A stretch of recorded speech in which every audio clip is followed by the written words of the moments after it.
여의도 타임즈 시간입니다. 아침에 나온 증권사 리포트 두 종목을 만나보겠습니다. 앞서 잠시 언급해드렸지만 SK 하이닉스 장기적 성장 괜찮다라는 증권사 다수 있었는데요. 오늘 대표적 첫 번째 증권사인 IBK 투자증권 오늘 아침에 나왔거든요. 만나보도록 하겠습니다. 자, SK 하이닉스 여러분 아시겠지만 어제 내내 회자가 됐습니다. 인텔의 낸드 플래시 사업을 모조리 인수하겠다라고 얘기를 했습니다.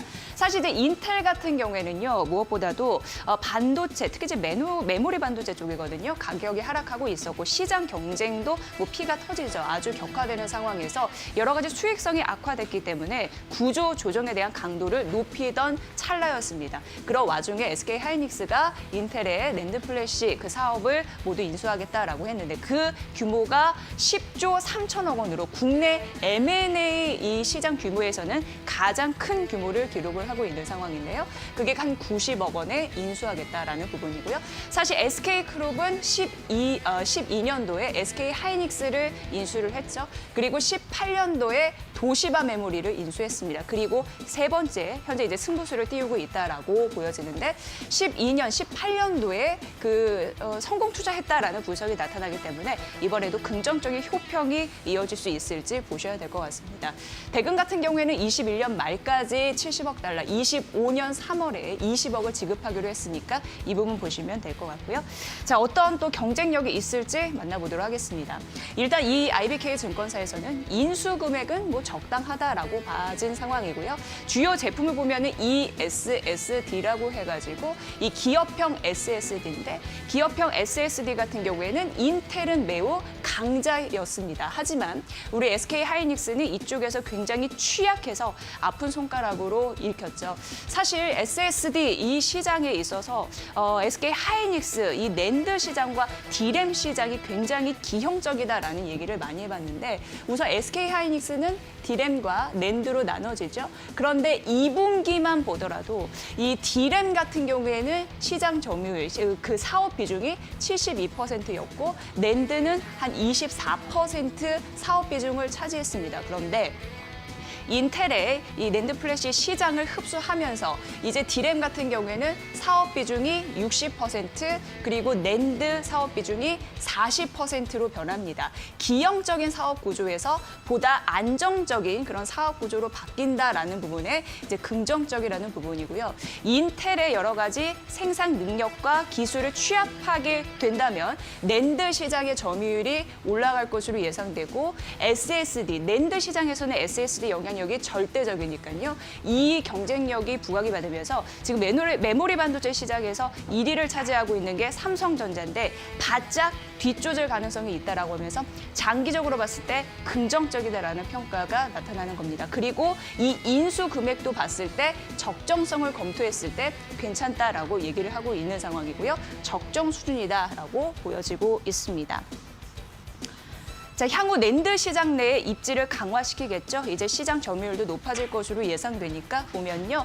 SSD 이게 이제 쉽게 말씀드리면 메모리 반도체의 데이터를 저장하는 걸로 차세대 대용량 저장 장치다라고 보시면 될 것 같고 기업형 SSD입니다. 그 입지가 개선될 가능성이 있다라는 부분이고 말씀드렸다시피 이 SSD의 강자인 인텔을 흡수하면서 비중 상승으로 수익성이 개선될 것이다라는 얘기가 나타나고 있는 상황입니다. 21년 말 이후에 낸드 업황에 따라서 실적 기업 규모가 커질 것으로 예상되는데 유동적일 수 있으나 외형 성장 가능하고 제품 믹스 개선에는 긍정적으로 판단이 될 것으로 예상됩니다. 현재 빅데이터 시대입니다. 그리고 이 5G 이런 부분으로 사용량이 증가하고 있는 상황인데요. 데이터 저장에 대한 그런 수요도 높아지고 있는 상황이고 데이터 센터에 대한 건립도 확대될 것으로 예상되고 데이터 센터에 대한 서버형 그 SSD 수요도 확대될 것으로 예상되고 더해서 하반기 같은 경우에는요. 게임용, 게임 콘솔형 이런 부분에 대한 그 수요도 높아지겠죠. 대표적으로 여러분 아시다시피 플스5, 플레이스테이션 5나 엑스박스 시리즈 X 이런 부분으로 이 SSD 출하량이 증가할 가능성이 있다라고 보여질 때 앞으로 장기적인 성장성이 있을 것이다라고 판단했습니다. 대부분 이제 긍정적으로 호평한 그런 흐름들이 눈에 띄는데요. SK 하이닉스 대금 부담 때문에 어제 하락은 했습니다만 앞으로 반등세를 이어갈 수 있을지 보시면 도움이 되실 것 같습니다. 자, 두 번째는 제일 기획입니다. 터널을 빠져나가고 있다고 하는데 어떤 얘기인지 만나보도록 하겠습니다. 자, 우려했던 부분은 좀 떨쳤죠. 왜냐하면 3분기 실적이 잘 나타났기 때문에 매출 총이익이 2,785억 원으로 나타나면서 전년 동기 대비해서 2% 감소, 영업이익은 594억 원으로 나타나면서 전년 동기 대비해서 13% 늘어서 예상 대비 양호한 그런 실적을 기록했다라고 현재 나타내주고 있는 상황입니다. 보시면요. 주요 광고주의 대행 물량이 증가를 했기 때문에 국내 매출 총이익이 성장했다라는 부분이고요. 인건비, 기타 경비 줄였습니다. 그렇기 때문에 판관비 굉장히 중요한데 이게 효율화됐다라는 판단입니다. 그래서 시장 예상치 대비 좋은 실적을 볼 수가 있었고요. 코로나19 때문에 어려운 업황 속에서도 광고 시장에서 악조건 속에서도 이를 딛고 이익을 이끌어낸 것이 긍정적이다라고 판단되고 있습니다. 자, 3분기도 예상 대비해서 잘 나왔는데 앞으로 4분기도 괜찮아질 거고 21년도도 좋아질 거라는 게 이 표에서 나타나지고 있는 상황인데요. 앞서서 3분기는 봤고 4분기 같은 경우에도 매출 총이익으로 봤을 때 전년 동기 대비해서 긍정적인 흐름들이 나타나고요. 영업이익도 느는 흐름들이 나타납니다. 특히나 이제 북미, 미국 시장 쪽에서 순성장이 예상되고 있는 상황이고요.